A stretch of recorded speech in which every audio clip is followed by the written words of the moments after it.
One of the common experiences that we all share in adulthood, and I would argue is the most ghetto part of the hood, is that never-ending list of chores. You know how the old folks always say, if it ain't one thing, it's another?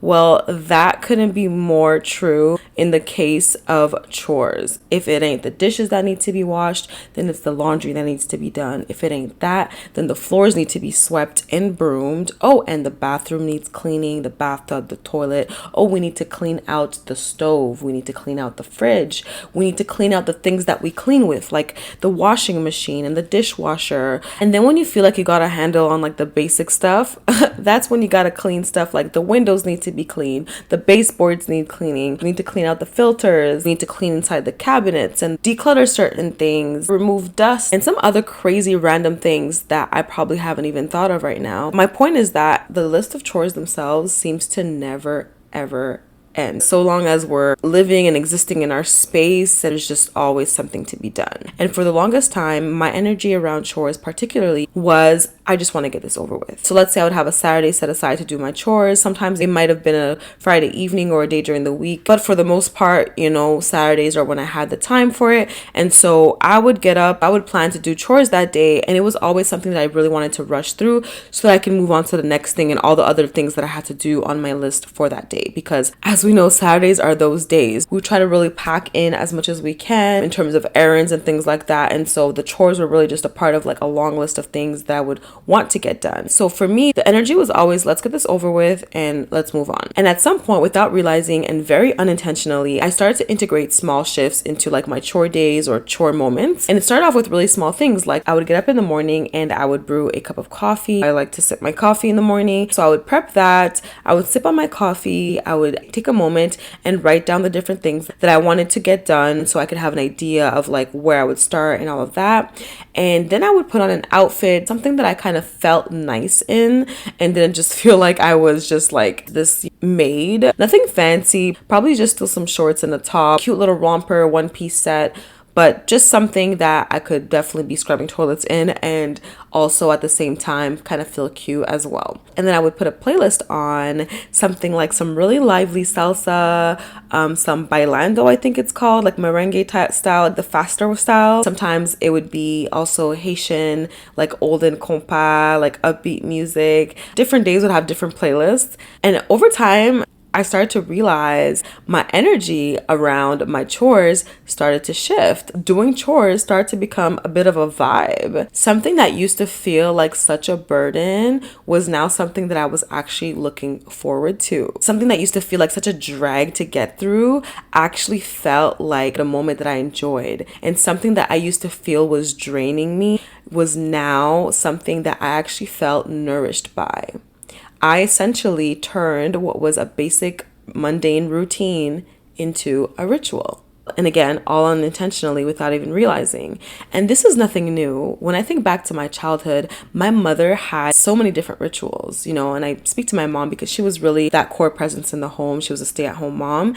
And I remember vividly, I think it was either Fridays or Saturdays, but we're going to go with Saturdays. We lived in an apartment and I remember like on a Saturday evening, the ironing board would be set up in the middle of the living room. There would be the smell of fresh laundry. She would be ironing some clothes and there would be another pile nearby. And then there was a group that she used to listen to called Gaither Gospel. And this show would air that same day around 6 p.m. I believe. Weekly, there was that ritual happening where she would be ironing. The sounds of the Gaither Gospel Hour would be playing in the background. The fresh smell of laundry would take over the space. There was an energy behind that even as I describe it, it takes me back to the energy of that. It doesn't take me back to clothes being ironed, but it takes me back to that moment. The sounds, the smells, the visuals, all of it combined to this meaningful moment that now is a meaningful memory. And I didn't even realize that until like some random day when I thought back to that. And that was one of many rituals. My mom had other rituals too around like, weekly doing our hair, rituals for dinner, rituals for going to church, rituals for all types of things. In our day and age, we are losing the art of rituals. Because of what society demands of us, we have all collectively shifted our energies to try to keep up with the demands of life. We are constantly pressured to be fast-paced, to optimize ourselves and our time, to be productive, to perform, and to show something for the time that we've spent, either to show that you've been productive, to show that you've created something, to show whatever it might be. Otherwise, you're inefficient, you are not enough, if you're not a good steward of your time. And like a lot of the messaging we get nowadays is really about hacking through life, hacking through your time,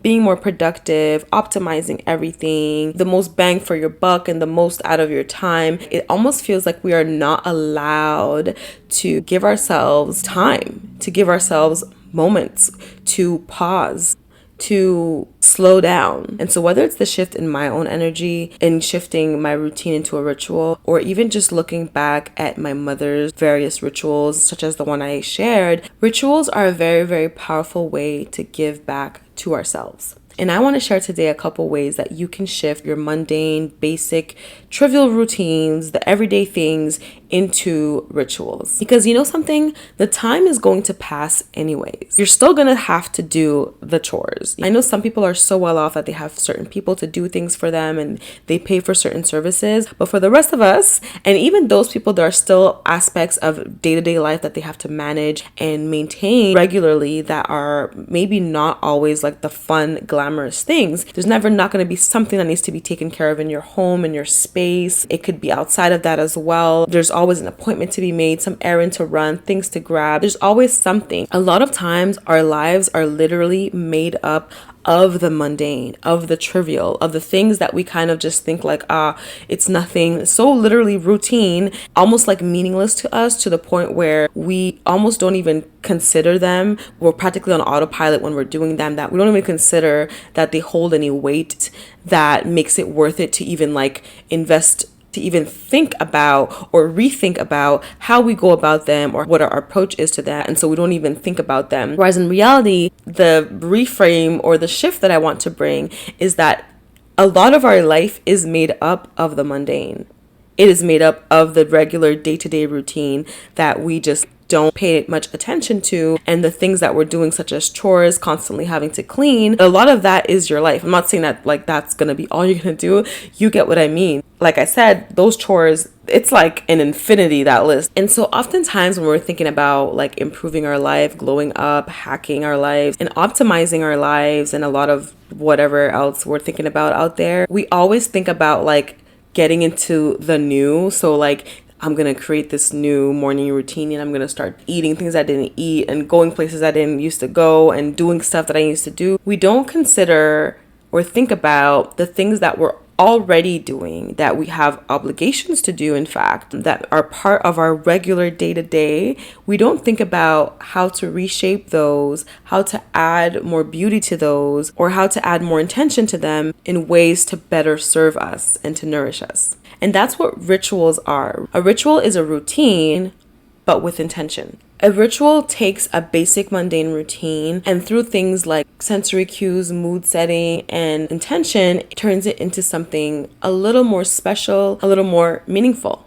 I'm going to share a couple ways in which you can bring that same intention and shift any routine you have into a ritual. I'm not sure how many, so I said a couple and we'll decide how many we have in total by the end. I'm going to be using my cleaning example as well as a baseline for us. The first thing you want to do is literally reframe. Start with reframing this whole situation of whatever it is that you're doing. And the best way that I can put this is whatever it takes for you to shift from I have to do this to I get to. That's a concept I've been seeing a lot lately. This doesn't have to be anything fancy. You don't have to create a whole new philosophy around why you're cleaning and whatnot and what the cleaning means and all of this. No, we don't need to go down that rabbit hole, but you do want to reframe the task or the routine or whatever it is that you have to do, or the chore, right? Even the term chore, it just gives off a burdensome energy. Maybe even just starting there, like instead of using maybe I have chores to do, even just using a different term.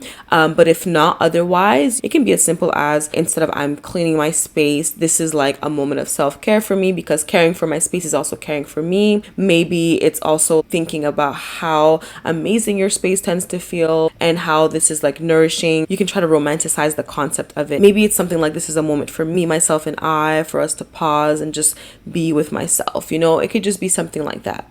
The reason for starting with reframing is because oftentimes just the energy we carry into the task and into the chore, the routine, is already one of dread, already one of, oh my God, I do not want to do this, or this is just something that I'm really not looking forward to, you know, that sort of a thing. Reframing it can help to start the process of shifting the energy towards insert whatever your routine, task, or obligation is. The next thing, and the very key and important point when it comes to ritualizing routines, is to use your senses. You have 5 senses, and you can integrate and incorporate all of them or a few of them into this beautiful harmonious melody that will give you an experience and a moment rather than just a task that you have to complete. So you want to think about, what are you seeing, hearing, touching or feeling, tasting and smelling throughout this process. So in my case, I had the fresh smell of coffee. I was brewing my cup of coffee. That already touches the taste and the smell. And sometimes I would have something to accompany my coffee as well. And when it comes to smell, I ain't even gonna hold you. I ain't even gonna lie. I really love the smell of certain cleaning products like that Fabuloso. It hits it every time for me. Like when I'm done doing everything and I finally do that final mop with my Fabuloso, oh my goodness, I love it.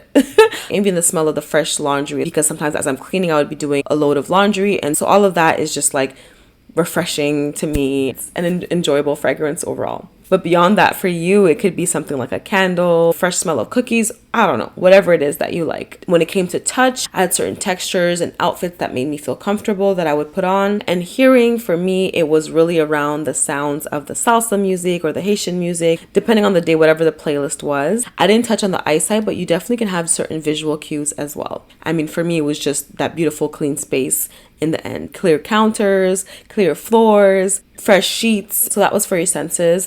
And even through that, my next point / point 3.5 is curate a mood or set a mood, which through all of these senses that I just mentioned is exactly what you're doing. Because for example, sometimes I'll have evening cleaning moments as well, but when it's the evening, especially if it's a weekday or something like that, and I'm kind of winding down, the energy is very different. And so usually at that point, I'll have a bit of a slower R&B or more of a jazzy saxophone style music playing in my background. And instead of my coffee, maybe I'll have some tea or some wine, depending on the mood. It just creates a whole different mood. And at that point, I'll usually light a candle too, because I usually like to light candles in the evening. I like to see the light flickering, and the fragrance is usually more soothing for me by that moment versus during the day. Whereas if you catch me on a Saturday morning clean, absolutely, it's going to be that more upbeat salsa, bailando, or merengue, as I mentioned, and even like throwback R&B hits, but it's going to be like those upbeat ones, like the What's Love by Ashanti, Mesmerized, Ja Rule, things like that are playing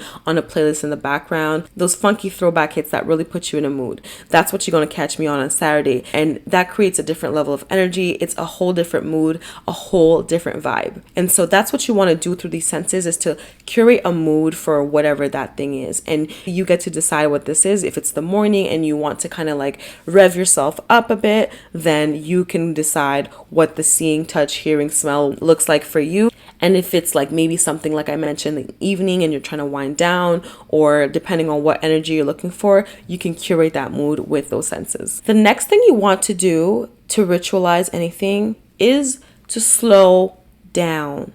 Slow the F down. I don't curse, so I had to say it like that. But seriously, slow down. There's that meme of that guy that says, "Why are you running?" And it's like in an African, I think Nigerian accent, where he goes, "Why are you running?"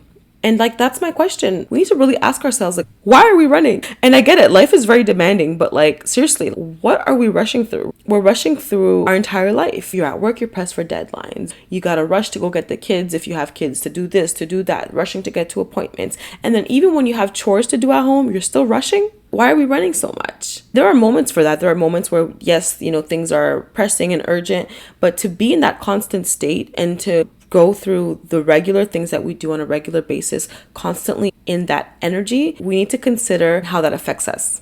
When I think about my mom's different rituals, for example, the ironing, that was a ritual because it was a slow moment that she savored in, and that you as well, in being in that, you savored in it. I can go back to that moment and feel the slowness, the calmness, and the peace of that moment. I can't really say the same about a lot of my cleaning. No matter what it might be, one of the key things to rituals is to slow down, to tone it down, so that you can actually have that moment and be in it. A lot of times you don't even give yourself that moment and you're not even in the moment. The next thing you want to do is just set an intention. An intention is beyond a goal. It's usually something about feeling, thinking about the actual moment itself, but also just having a goal. I remember I started writing down what I was going to do, because before I would just go into cleaning like all willy-nilly, like I'm just going to start cleaning today and we're just going to clean, right? And then what would happen is, I don't know if you've ever experienced this, but the cleaning would turn into this whole situation because I wasn't clear on what I was going to be doing. My mind would just try to do all sorts of different things at once as I was cleaning.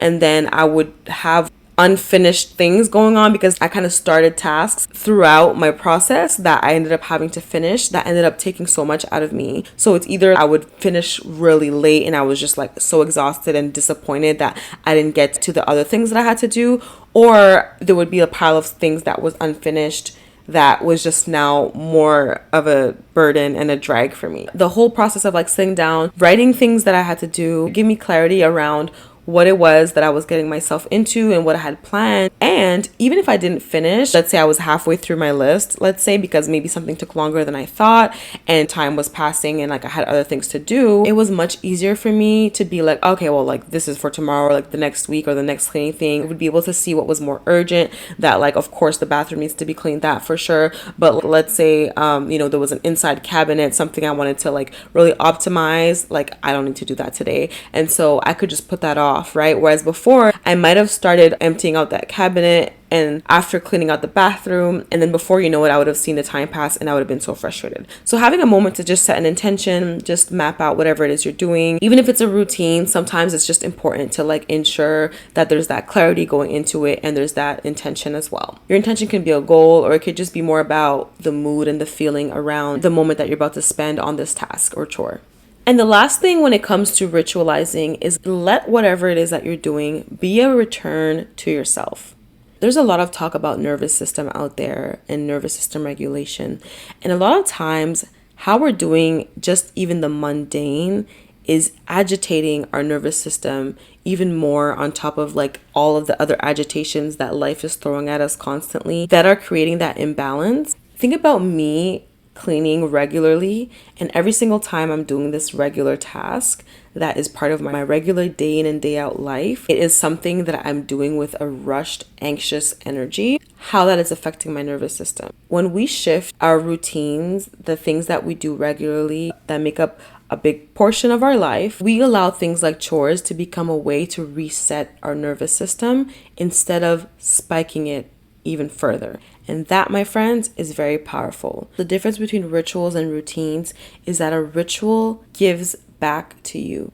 A routine and a chore can drain you and even leave you feeling resentful at times, like, oh my God, I hate that I have to do this or whatever. Whereas a ritual is something that you actually gain from spiritually, mentally, energetically. It gives back to you and it feeds you, versus a routine tends to take away from you, because a routine is very task focused. It's outcome focused. It's I gotta get this thing done. And until that outcome isn't complete, or until that task is not complete, then there's not really any satisfaction or value, because the routine sees the moment as a means to an end. Whereas a ritual is focused on adding meaning and life to the moment. So a ritual allows you to actually be in the moment. The moment itself is the end. It's not a means to an end. And I believe that's a big, big part of us valuing ourselves, is the way that we value our time. And valuing your time isn't necessarily only about optimizing it in ways that your calendar is optimized and you only spend it on high value tasks, and you're hustling and you're at the gym in the morning and you're, going for a workout and a run and you're networking and you're making sure to do all the business deals.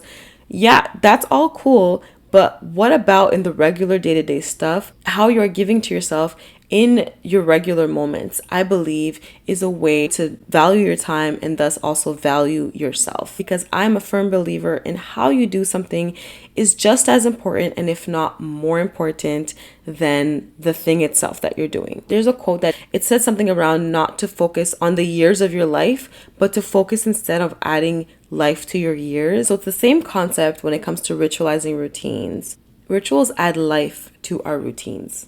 It becomes a moment that is fueling you, that is giving back to you rather than draining you and just passing by. Our society has us rushing our life, not moments, because the moments that we're rushing are our life in the grand scheme. Add it all up together, they make up our life, a big portion of them. When we rush through the moments and we see the moments themselves as a means to an end, we're taking away from our own selves. Whereas when we give ourselves back that moment, we say, this is mine, I own it, and then you decide to add your intention in your own way to it, you are giving back to yourself. I think that's pretty powerful. I feel like the elder generation does a really great job at rituals. There's even a man in my building, he's much older, and every single morning he brews his cup of coffee, he goes into the elevator with his cup of coffee, and he goes and stands outside downstairs and just stands there, sips his coffee slowly,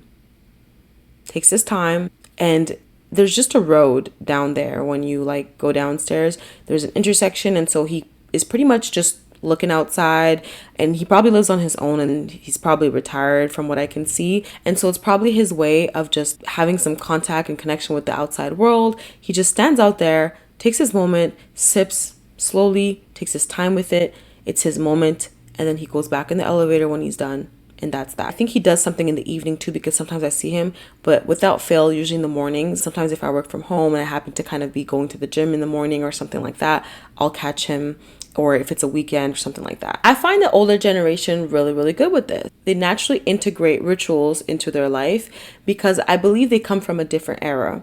And our era has shifted so much to where it becomes hard to naturally have routines because of the way that our world is currently set up. Everything is obviously fast-paced. It's this very anxious, rushed, and disconnected overall energy. And what it does is it has us in this constant state of trying to keep up and rushing. Back then, rituals kind of came naturally with the flow of life and the structure that life had. Can you imagine that at some point, one income was enough to like feed a household, to take care of kids, to even like buy a house? And the woman would be at home. The husband would come back with the bread. She would have a meal ready for him and the family. And there was that evening ritual as a family in the home. And remember how like TV shows would air at the same time weekly. For example, same thing with my mom's show on that same day of the week. And so it was like something you looked forward to. Depending on what the show, different shows were, you knew that on Tuesday evenings you had this. There was a natural way to create rituals around different things you would watch and hear and listen to and see and taste and smell. Family meals around the dinner table around the same time. There was a rhythm to things. Whereas now, as innovation has like optimized so much, although certain shows might still drop episodes regularly at the same time. However, you now have Netflix and YouTube and Spotify and all these things. You can just binge watch a whole season of whatever you want. There's not really like a rhythm. And now with the demands of work, people be needing to have 2, 3, 5 jobs. And then because of that, there's not as much space for them to like tend to the different parts of their lives. And so they're trying to optimize their time and optimize their calendars and optimize their entire life and the things that they're doing in the tasks. There's not as much categorization or structure or rhythm that society naturally offers us. We have to kind of manually engineer or manufacture that for ourselves. And that's why rituals are very, very powerful. It becomes an act of resistance against all of this craziness that is asking you to perform, to constantly be speeding through your own life, to not actually be in the moments that you are in, to not actually tend to yourself while you're tending to your space, but instead see it as something that is like taking away from you, and to be constantly burdened by the things that make up a lot of your life, whether that's chores, work, errands, all of that, because of the energy you're bringing. And rituals, by adding that intention, shifts all of your energy and allows you to take back that power by reclaiming the moment and thus reclaiming your life, because all these moments added up, as I mentioned, make up your life. And it allows you to be more connected to your life. The energy that I carry now allows me to be more connected to my space. I have more of an appreciation for my space, not only for housing me, but just to be so grateful to even be able to have this space and for it to be mine. It's just amazing. And a lot of times with that rushed energy, we can lose sight of that completely. Oftentimes, we're on this journey of trying to go out there and search for things like peace and well-being and all of that. We might try to give ourselves self-care moments, go on vacation, do all these things, when in reality, the peace, the luxury, the care, the nourishment that we're often seeking is something that we can build and integrate into the day-to-day. This is why we're always carrying this anxious energy, and we have to force ourselves to find ways to meditate, to pause, to think, to process, whereas rituals allow for those moments. It allows you to have a moment for yourself. Not saying you're not going to meditate now that you have rituals. However, we won't necessarily feel so bombarded and overwhelmed when we allow ourselves more moments of pausing, more moments of slowness, more moments of peace, more moments of tending, of caring, of softening, and of nurturing. So the next time you're about to clean or do any other routine, think to yourself, what could make this feel beautiful? What could make this more peaceful? What could make this even sacred? And for you specifically, because those answers are going to be different for you than they are for me. What could make it a return to yourself? What could make it nourishing? What could make it feel like it's something you get to do rather than you have to?